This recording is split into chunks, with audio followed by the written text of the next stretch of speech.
Hello students, हम लोग आयाम के लक्ष्य टेस्ट सीरीज टेस्ट 10 पे बात कर रहे हैं। हम लोग क्वेश्चन नंबर 81 से लेकर 100 तक बात करेंगे केमिस्ट्री के। ठीक है, तो चलिए हम देखते हैं क्वेश्चन नंबर 81 क्या है। क्वेश्चन नंबर 81 बेटा ड्रग केमिस्ट्री चैप्टर से दिख रहा होगा। जरा एक चीज देखें कि ड्रग केमिस्ट्री चैप्टर में ये जो क्वेश्चन है इसमें ज्यादातर ड्रग के डायरेक्ट नाम याद रखने, जैसे कि मुझे सबसे पहले दिखाई दे रहा है एंटासिड्स, एंटीहिस्टामाइन, एनाल्जेसिक और एंटीमाइक्रोबायल। हमें इनको बस पेयर मैच करना है। जैसे कि एनाल्जेसिक मॉर्फिन होता है, तो सबसे पहले मैं ढूंढूं कि मुझे एनाल्जेसिक मतलब सी के सामने 2 दिखे, सी के सामने 2 मुझे 2 ऑप्शन में दिख रहा है, ए में और बी ऑप्शन में। फिर मैं ढूंढूं मुझे एंटीहिस्टामाइन जो दिखाई दे रहा है सेल्वेरसन, तो क्या वो दिखाई दे पा रहा है कहीं पर? सेकंड चॉइस के फर्स्ट में कोई दिख जाए, दैट मीन बी के सामने कोई 1 दिख जाए, वो एक मिनट, एंटीहिस्टामाइन में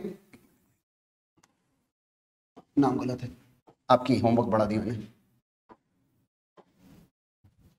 चलिए बी में जैसे देखा हमने एंटीहिस्टामाइन, तो एंटीहिस्टामाइन कौन होता है बेटा?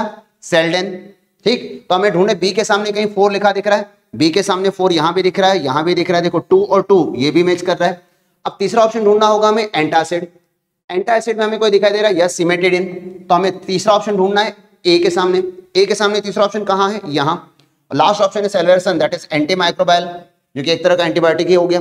तो कुल मिलाकर मेरे चारों ऑप्शन मैच करते हैं आंसर ए पर। 3 2 जो सामने लिखा ना 3 4 2 1, तो answer is A option. Direct drug ये हैं, याद रखने होंगे, है ना। चलिए आगे बढ़ते हैं इससे। Question number 82। अरे क्वेश्चन नंबर 82 पीरियोडिक टेबल से है बेटा। अपना सिर्फ और सिर्फ आखिरी के इलेक्ट्रॉन्स पे फोकस करना, लास्ट। क्यों? देखो फर्स्ट शेल खत्म हो गई 1s2 पर, सेकंड शेल खत्म हो गई 2s2 2p6 पर, थर्ड शेल कंप्लीट हो गया, यहां ऑक्टेट पूरा हो गया। तो लास्ट के 10 इलेक्ट्रॉन, मतलब ये बात कर रहा है निकेल के बारे में, 28 के बारे में। तो ये है मेरे सामने 3d8 4s2। साफ साफ दिखाई दे रहा है कि आउटमोस्ट शेल कौन है बेटा? 4। तो सबसे पहले तो ये देख लूं कि मैं फोर्थ पीरियड में कहां है। अब फोर्थ पीरियड के 2 ऑप्शन है, एक ये रहा एक ये रहा, लेकिन आखिरी इलेक्ट्रॉन ध्यान से देखो 8 और 2 10, इसका मतलब ग्रुप नंबर कहां है? 10th में। तो क्या मेरे पास ऐसा कोई आंसर है? Yes, answer once again is A. तो चलिए इससे आगे बढ़ते हैं। क्वेश्चन नंबर 83 नीट का एक फेमस क्वेश्चन रहा है, गैडोलिनियम, जीडी गैडोलिनियम का कॉन्फ़िगरेशन पूछा है, जिसका एटॉमिक नंबर 64 है। गैडोलिनियम के केस को जरा ध्यान से पहचानिएगा। क्यों? उसकी वजह है 6s2, यहां पर 5d को मैं पहले नहीं भरना चाहूंगा। वजह है 4f का 7 होना, हाफ फिल्ड होना। तो 4f7 के बाद d1 लिखना ज्यादा अच्छा लगेगा। तो क्या ऐसा कोई ऑप्शन है मेरे पास जहां पर f7 हो? f7 के साथ ये रहा f7 d1 और s2, तो answer is C, direct configuration है बेटा। चलिए नेक्स्ट वन। अगर हमें मॉलिक्यूलर ऑर्बिटल थ्योरी आती है, दैट इज केमिकल बॉन्डिंग, तो मॉलिक्यूलर ऑर्बिटल थ्योरी के मुताबिक C2 के पास इलेक्ट्रॉन है कितने? 12।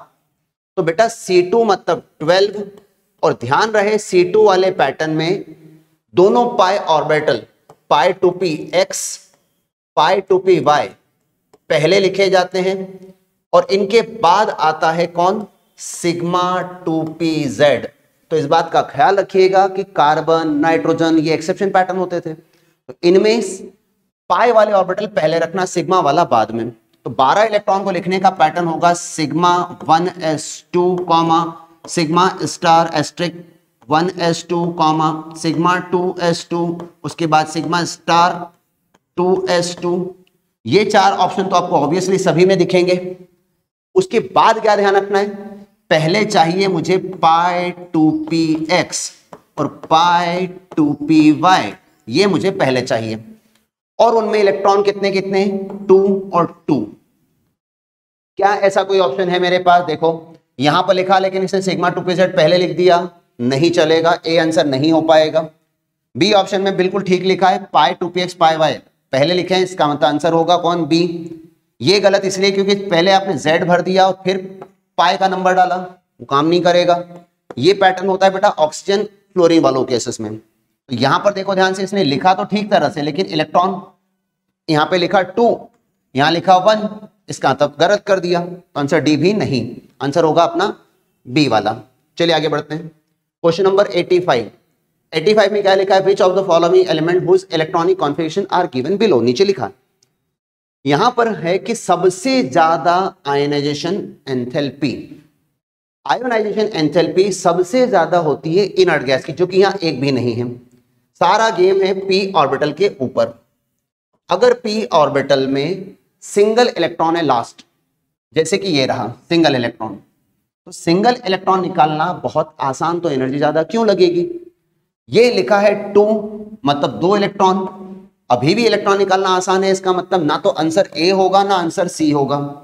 अब बारी आई इन दोनों की, हाफ फेल्ड हो गया भाई, P3 ये भी P3 ये भी P3, तो हाफ फेल्ड को तोड़ना मुश्किल होता है, एनर्जी ज्यादा लगेगी, लेकिन बेटा थर्ड शेल न्यूक्लियस के ज्यादा पास फोर्थ शेल की कंपेयर में, इसलिए ज्यादा एनर्जी बी पर, आंसर डी नहीं हुआ। ठीक, चलो इससे आगे बढ़ते हैं। क्वेश्चन नंबर 86, नाइट्रेट आयन, पहले तो सोच लो नाइट्रेट आयन का central atom nitrogen, outermost electron 1 2 है ना, 3 4 और 5 इलेक्ट्रॉन नाइट्रोजन के पास। ऑक्सीजन कितने हैं, 3। पहला ऑक्सीजन इलेक्ट्रॉन शेयर करता है 1 2 3 4 5 6, ये बनाता है डबल बॉन्ड। यहां पर एक ऑक्सीजन, यहां पर एक ऑक्सीजन, लेकिन इस ऑक्सीजन ने इलेक्ट्रॉन शेयर किया 1 2 3 4 5 और 6, तो ये बनाएगा सिंगल बॉन्ड और इस पर आ जाएगा एक नेगेटिव चार्ज। अब इस ऑक्सीजन के साथ उसकी शेयरिंग क्यों करूं, पॉइंट समझना। पॉइंट ये है बेटा कि यहां पर नाइट्रोजन का ऑक्टेट ऑलरेडी कंप्लीट हो चुका है, देखो 4 इलेक्ट्रॉन ये रहे, 2 ये रहे, 6 और 2 8।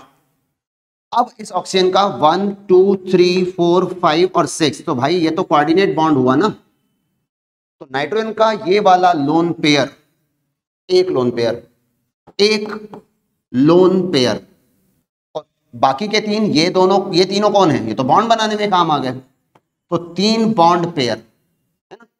तो क्या ऐसा कोई ऑप्शन है जहां पर हमें देखे कि बॉन्ड पेयर और लोन पेयर का नंबर कहां है, 3 और 1, तो आंसर इज बी। चलिए क्वेश्चन नंबर 87 पे चलते हैं।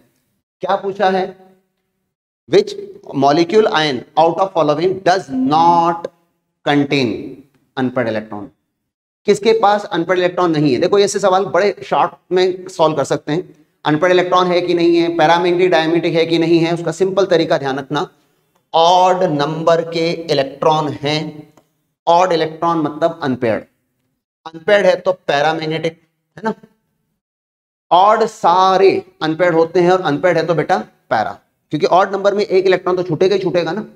लेकिन अगर इवन नंबर है, इवन नंबर, तो इवन नंबर में स्पेसिफिकली ध्यान रखना 10 और 16 को, इवन नंबर में 10 और 16 पेयर्ड होते हैं, बाकी सारे इवन नंबर भी बेटा अनपेयर्ड होते हैं। तो चेक करते हैं, देखो ऑक्सीजन कितना हुआ, 8 2 जा 16, ऑक्सीजन का एटॉमिक नंबर 8 के हिसाब से। बोरॉन कितना हो गया, बोरॉन हो गया 5 2 जा 10, 5 एटॉमिक नंबर 5। तो इवन नंबर 10 और 16 में अभी भी का पेयर्ड होते हैं, तो डायमैग्नेटिक निकलेंगे। लेकिन N2 प्लस देखें, N2 नाइट्रोजन का एटॉमिक नंबर 7 7 2 जा 14, और प्लस का मतलब एक इलेक्ट्रॉन कम, ऑड नंबर है साहब, हर हाल में अनपेयर्ड होगा, हर हालत में इसके पास पैरामैग्नेटिज्म होगा। लेकिन ये कौन है, O2। ऑक्सीजन का एटॉमिक नंबर 8 8 2 जा 16 और -2 मिलाकर हो गया 18। तो 18 ऐसा इवन नंबर है जिसमें अनपेयर्ड इलेक्ट्रॉन नहीं होगा। ये ऐसे इवन है जिनके पास अनपेयर्ड मिल सकता है, 10 16 में अनपेयर्ड इलेक्ट्रॉन मिल जाता है, क्योंकि दो दो पाई इलेक्ट्रॉन सिंगल, ऐसे पाई में सिंगल सिंगल रह जाते हैं ना, इसलिए। तो 10 और 16 इवन नंबर में अनपेयर्ड इलेक्ट्रॉन होता है और बाकी इवन नंबर में अनपेयर्ड इलेक्ट्रॉन नहीं होता। हम क्या ढूंढ रहे थे, ना हो, तो आंसर इज सी। चलिए, हमने बी आंसर नहीं दिया, हमने डी आंसर नहीं दिया, जबकि इवन थे फिर भी, क्योंकि इवन नंबर है बट अनपेयर्ड तो है। आगे बढ़ते हैं, नेक्स्ट क्या है, सल्फाइड ओर नहीं है, लेकिन इसके लिए हमें अपने मेटलर्जी चैप्टर का नॉलेज होना चाहिए। मेटलर्जी चैप्टर कहता है आयरन पाइराइट मतलब FeS2, तो सल्फर तो आ गया। कॉपर ग्लांस मतलब Cu2S, इसमें भी सल्फर आ गया। गैलेना बोलते हैं PbS को, इसमें भी सल्फर आ गया, तो ऑब्वियसली आंसर तो सी ही है। लेकिन मैग्नेटाइट क्या है, मैग्नेटाइट है Fe3O4 जिसमें ऑक्सीजन है, सल्फर नहीं है, इसलिए answer is C. Direct question था, चलते हैं आगे। ये क्वेश्चन अच्छा है, बॉइलिंग पॉइंट का ऑर्डर हाइड्राइड्स में। देखो हम बात कर रहे हैं nitrogen, phosphorus, arsenic, antimony, bismuth, इस ग्रुप की। देखें हमारे पास क्या क्या है। इसमें हमने देखा बिस्मिथ वाला कोई एग्जांपल है ही नहीं, मतलब बिस्मिथ को छोड़ दिया इसने, छोड़ो हटाओ। बाकी सारे हाइड्राइड हैं, मतलब SbH3 लिखा है, बिल्कुल लिखा है, AsH3 लिखा है, PH3 लिखा है और अमोनिया लिखा है NH3। लॉजिकल कॉन्सेप्ट ये कहता है कि डाउन द ग्रुप जाने से, साइज बड़ा होने से बॉइलिंग पॉइंट ज्यादा आएगा। Sb का ज्यादा, आर्सेनिक का कम, फास्फोरस का कम, अमोनिया का सबसे कम होना चाहिए। लेकिन अमोनिया में हाइड्रोजन बॉन्डिंग जो है, तो एक्सेप्शनली अमोनिया एंटर करता है आर्सेनिक एंटीमनी के बीच में। तो चेक करते ऐसा कहां है। सबसे पहले मुझे चाहिए एंटीमनी जो 2 ऑप्शन में है, लेकिन मैंने अभी अभी क्या बोला, अमोनिया बीच में एंट्री मारता है हाइड्रोजन बॉन्डिंग की वजह से, इसलिए बॉइलिंग पॉइंट का आंसर है सी। चलिए इससे आगे बढ़ते हैं। क्वेश्चन नंबर 9090 में क्या पूछा है, कंडेंसेशन प्रोडक्ट ऑफ बेंजल्डिहाइड और एसीटोन। इसे देखकर सबसे पहले याद आती है हमें कोई, तो वो है क्रॉस अल्डोल कंडेंसेशन। भाई ये बात सोचो, बेंजीन है जिसके पास डबल बॉन्ड O लिखा, यहां लिखा H, लेकिन चेक करो इसमें अल्फा हाइड्रोजन है ही नहीं। एसीटोन CH3 COO CH3, इसमें दोनों तरफ अल्फा हाइड्रोजन अवेलेबल है। तो एक के पास अल्फा है, एक के पास नहीं है। इनमें डाइल्यूट NaOH या डाइल्यूट अल्कली मीडियम में, डाइल्यूट अल्कली मीडियम, चाहे NaOH KOH किसी का भी है ना, इस मीडियम में एक पहले बीटा हाइड्रोक्सी एल्डिहाइड बनता था। जरा याद करो, कुछ ऐसे होगा। यहां पर C, इस जगह पर OH। अब ये H कहां से आया, जो अल्फा से निकला। ये नीचे वाला H as it is C। अगर मैं इस जगह के अल्फा का इस्तेमाल कर रहा हूं, एक H इधर आ गया, इसके बाकी 2 हाइड्रोजन ये रहे, सेम स्ट्रक्चर्स बाकी का ये रहा। This product is aldol. लेकिन प्रॉब्लम यह है कि मेरे पास अल्डोल प्रोडक्ट का एक स्टेप और आगे गया है कि इसमें हीटिंग भी हुई होगी माइनर, तो जिसकी वजह से वाटर मॉलिक्यूल का लॉस हो गया। तो वाटर मॉलिक्यूल लॉस होने के बाद ध्यान से देखो, इस जगह पर डबल बॉन्ड आ जाएगा, मतलब फाइनल प्रोडक्ट होगा कुछ ऐसा, benzene CH double bond CH double O ketone वाला और CH3। तो क्या है आंसर फाइनल, यहां देखिए किस जगह पे मिलता है हमें, बेंजीन से COO, ये रहा। इसे कहते हैं कीटोन के पॉइंट ऑफ व्यू से, this carbon is alpha, this carbon is beta. तो अल्फा कामा बीटा अनसैचुरेटेड अल्डिहाइड या कीटोन बनता है ना। तो आंसर इज डी, दिल्ली। चलिए आगे बढ़ते हैं इससे। क्वेश्चन नंबर नेक्स्ट क्या है, पूछा है कौन सा अल्डिहाइड विल शो केनिजारो। अगर कोई कंपाउंड केनिजारो रिएक्शन दिखाए तो सबसे पहली कंडीशन होती कि अल्फा हाइड्रोजन नहीं होना चाहिए, अल्फा हाइड्रोजन ना हो, बिल्कुल ना हो।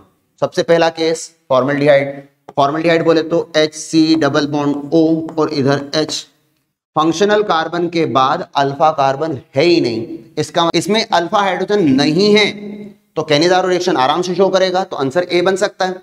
सेकंड केस है कौन, बेंजल्डिहाइड। मैं बेंजीन के स्ट्रक्चर को खोलकर लिख रहा हूं जिसमें डबल बॉन्ड को हाईलाइट करता हूं। ये रहा मेरा अल्डिहाइड नंबर 2। अगर this carbon is function carbon, ये कार्बन हुआ मेरा अल्फा। ध्यान से देखो, इस अल्फा कार्बन पर एक बॉन्ड, ये उसका डबल बॉन्ड, थर्ड बॉन्ड और चौथा बॉन्ड ये रहा, चारों बॉन्ड बना लिया, हाइड्रोजन है ही नहीं। अगर इसके पास अल्फा नहीं है, मतलब ये भी केनिजारो रिएक्शन दिखाएगा, मतलब आंसर बी भी हो सकता है। थर्ड केस क्या है, थर्ड केस में 3 अल्काइल ग्रुप लगे हैं, 3 CH3 ग्रुप लगे हैं इस तरह से, एक कार्बन ये वाला C और इससे जुड़ा हुआ है CHO। स्ट्रक्चर के मुताबिक अल्फा कार्बन ये है, लेकिन इस अल्फा कार्बन के आसपास कोई हाइड्रोजन नहीं है, जो भी हाइड्रोजन है सारे बीटा हैं। ये जो हाइड्रोजन है सारे बीटा हाइड्रोजन है, और बीटा हाइड्रोजन होने से हमें अल्फा तो नहीं मिला, मतलब इसमें भी अल्फा हाइड्रोजन मिसिंग है। That means all of this answer होना चाहिए, क्योंकि ये भी केनिजारो रिएक्शन दिखा रहा है, ये भी दिखा रहा है, सारे दिखा रहे हैं, आंसर होना चाहिए ऑल ऑफ दिस। चलो इससे आगे बढ़ते हैं। क्वेश्चन नंबर 92 हमसे क्या कह रहा है, क्वेश्चन नंबर 92 कहता है कि यहां पर DIBAL H, that means dibutyl aluminium hydroxide, ये बताया जाता है कि बेटा एस्टर और साइनाइड, एस्टर साइनाइड्स जब भी इस तरह से रिडक्शन करवाते हैं सीधे सीधे अल्डिहाइड में कन्वर्ट करते हैं। तो दोनों चीजों के लिए बोला जाता है, प्लीज जरा ध्यान रखिएगा, ठीक है। तो ये डायरेक्ट क्वेश्चन है बेटा, सीधा आंसर बनता है इसका। Next question, aniline diazotised cold के साथ treated with nitrogen N dimethyl aniline. अच्छा, हम किसके बारे में बात कर रहे हैं जरा देखें कि डाइमिथाइल एनिलीन बोला है। एक बात पहले तय करते हैं, सबसे पहले डाइजोनियम क्लोराइड क्या है साहब? डाइजोनियम क्लोराइड है benzene, N triple bond N और Cl माइनस। ये रहा डाइजोनियम क्लोराइड जो एनिलीन से बना। रिएक्शन कर रहा है किससे? रिएक्शन कर रहा है एक ऐसे एनिलीन ग्रुप से जिसमें नाइट्रोजन तो है लेकिन एनिलीन नहीं है। उसकी जगह पर एक एन यहां लिखा है, एक एन यहां लिखा है और साथ में बोला डाइमिथाइल। मतलब इस एन पर दो मिथाइल ग्रुप लगे हैं CH3 के नाम पर इस तरह से, और फिर वो कलर प्रोडक्ट दे रहे हैं। मतलब डाइजोटाइजेशन से इसने कपलिंग रिएक्शन कर ली तो एजोडाइड टेस्ट दे रहा है। अगर मैं थोड़ी देर के लिए रफली यहां H अज्यूम करूं हाइड्रोजन, तो H और Cl के निकल जाने के बाद ये दोनों स्ट्रक्चर आपस में कंबाइन होंगे, कपलिंग स्ट्रक्चर बनाएंगे। तो इनका कपलिंग स्ट्रक्चर कुछ ऐसा होगा, N ट्रिपल बॉन्ड प्लस हट गया, डबल बॉन्ड में कन्वर्ट हुआ, एजोडाई बन गई। और ये एजोडाई कुछ इस तरह की होगी, N यहां CH3 फर्स्ट, यहां CH3 सेकंड। ये जो दिखाई दे रहा है, इसका जो कलर दिख रहा है, कलर भी उससे मैच ही कर रहा है। इस कंपाउंड का एक नाम होता है कर्टियस येलो। तो कर्टियस येलो के नाम से एक येलो वाली एजोडाई बनती है, एजोडाई बनती है। ढूंढे ये स्ट्रक्चर हमें कहां दिखता है? देखो CH3 होल ट्वाइस N यहां भी लिखा है, CH3 होल ट्वाइस N यहां भी लिखा है, N double bond N azo group चाहिए मुझे, जो कि ये दिख रहा है एजो ग्रुप। इसमें तो है नहीं और किसी में तो नजर आ भी नहीं रहा मुझे, तो आंसर मेरा सीधे सीधे बी पे आ जाता हूं। ठीक, चलिए इससे आगे बढ़ते हैं। क्वेश्चन नंबर 94 पूछा है SN1 फास्टेस्ट। अपने दिमाग में लेकर आओ, SN1 3 डिग्री 2 डिग्री और 1 डिग्री के पैटर्न को फॉलो करती है। मतलब जितना बड़ा डिग्री कार्बोकेटायन होगा उतना ज्यादा फास्ट चलेगी। तो चेक करते हैं, देखो जिस कार्बन पर आपका Br लगा है वो 1 डिग्री है, तो ये आंसर नहीं हो सकता। जिस जगह पर Cl लगा है ये 2 डिग्री है बेटा, तो ये भी उतना बेहतर ऑप्शन नहीं है। जितना बेहतर ऑप्शन शायद डी है, क्योंकि ये भी 2 डिग्री है। देखो जिस जगह पे Cl लगा है, इधर एक कार्बन इधर एक कार्बन। लेकिन सबसे बेहतर ऑप्शन है ये जिसमें 3 डिग्री कार्बन दिख रहा है, तो सबसे फास्ट सी में होगा। तो हमें सिंपल ढूंढना है, 3 डिग्री मिल जाए सबसे अच्छा आंसर। चलिए क्वेश्चन नंबर 95, एक रिएक्शन दिया है उसका सीक्वेंस पहचानना है। सबसे पहले पहचानो इस जिंक दुष्ट को। जिंक डस्ट बोलते हैं ना, जिंक डस्ट, डस्ट को ही जिंक दुष्ट बोला मैं मजाक में। जिंक दुष्ट जो है वो इलेक्ट्रोनेगेटिव एलिमेंट के पीछे पड़ा रहता है, तो ZNO खींच के ले जाता था। अगर आपको ध्यान आ जाए, इसका मतलब जो X है वो कौन है? बेंजीन है, सीधे सीधे। X कौन है? सीधे सीधे बेंजीन। उसे आंसर X का नहीं Y का चाहिए, फाइनल प्रोडक्ट। तो इसे पहचानो ये कर क्या रहा है। अगर मैं 2 मिनट के लिए आपको समझाने के लिए बेंजीन का कोई हाइड्रोजन हाईलाइट करके बाहर लिख दूं और फिर इसकी रिएक्शन करवाऊं CH3Cl से, देखो CH3COO Cl के साथ in presence of anhydrous AlCl3, तो आपको याद आ जाएगा कि ये फ्रीडल क्राफ्ट की असाइलेशन प्रोसेस है और इसमें HCl नाम का प्रोडक्ट गया। तो बनने वाला प्रोडक्ट हुआ कुछ ऐसा, बेंजीन जिस पे जुड़ा COO और CH3। तो इस कंपाउंड का नाम है एसीटोफिनोन। तो चेक करें एसीटोफिनोन हमें यहां आंसर में कहां दिया है, बस वही अपना आंसर है, दैट मीन बी। तो चलते हैं इससे आगे। Question number 96, order of reaction के लिए सही नहीं है। Order of reaction can be determined experimentally, yes it's true sentence. Order को तो प्रैक्टिकली ही निकाला जाता है, तो ए सही आंसर है। मतलब हमें अपना आंसर ए नहीं देना है। Order of reaction equal to the sum of power concentration terms in rate law, perfect, ये तो उसकी डेफिनेशन है, तो बी भी अपना आंसर नहीं हुआ। C, order can not be fractional, order fraction होता है, ऑर्डर 0 होता है, ऑर्डर फ्रैक्शन होता है। इसका मतलब ये लाइन इसने गलत बोल दी, तो यही गलत तो हमें ढूंढना था। Answer is C. क्योंकि लास्ट वाला सेंटेंस देखो कह रहा है स्टोइकोमेट्रिक कोएफिशिएंट के बराबर, नॉट अफेक्टेड बाय, तो order not affected by stoichiometric coefficient तो बिल्कुल फैक्ट है, जब प्रैक्टिकल कर रहे हैं तो स्टोइकोमेट्रिक क्यों डिसाइड करेगी। तो हमें गलत सेंटेंस ढूंढना था, जो हमें मिला C, answer is C. Question number 97, ये भी केमिकल काइनेटिक का ही है, अर्हीनियस इक्वेशन के ऊपर है, और इक्वेशन कहती है K is equals to A dot e to the power minus का EA बाय RT। लेकिन ध्यान से देखें, ग्राफ LN नेचुरल लॉग के साथ बने हैं सारे, इसका मतलब मुझे लॉग अप्लाई करना होगा। मैंने लॉग अप्लाई किया तो हो गया log K log A plus log E की पावर माइनस का EA बाय RT, कुछ इस तरह से। लेकिन हमें याद होगा लॉग सीरीज और एक्सपोनेंशियल सीरीज अपोजिट होती है, इसका मतलब लॉग और E कट गया तो बचा log K equals to log ln A minus sign EA by RT, कुछ इतना। ये पूरा formula y is equal to mx plus c के जैसा है। तो सबसे पहले देखते हैं, y एक्सिस पे लिखा है log k, यस हर केस में log लिखा है। यहां पर x का काम कौन कर रहा है, देखो इसे दोबारा लिख देता हूं, log k x का काम कर रहा है 1/t, तो माइनस का EA बाय R काम कर रहा है स्लोप का। इंटरसेप्ट का काम कौन कर रहा है, इंटरसेप्ट का काम कर रहा है log A। तो पहले ये तय करो कि ग्राफ ओरिजिन से, मूल बिंदु से शुरू नहीं होना चाहिए, ओरिजिन से नहीं, मतलब ओरिजिन से स्टार्ट अगर ग्राफ नहीं है तो ठीक। ये ग्राफ ओरिजिन से, तो इसका आंसर C नहीं हो सकता, D नहीं हो सकता, बचे कौन B और A। लेकिन ध्यान से देखो स्लोप नेगेटिव साइन के साथ है ना बेटा, तो ये तो पॉजिटिव स्लोप है, तो आंसर B भी नहीं हुआ, तो आंसर बचा कौन A।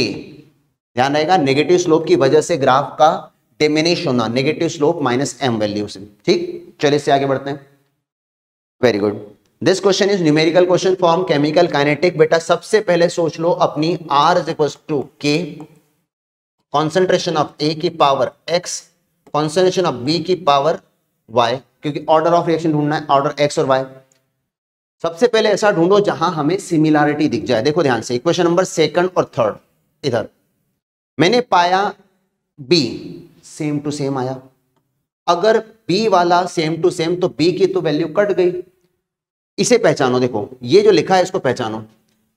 A की वैल्यू है यहां पर 5 इंटू 10 की पावर -4 डिवाइड में 1 इंटू 10 की पावर -3, और इसकी होल पावर है x।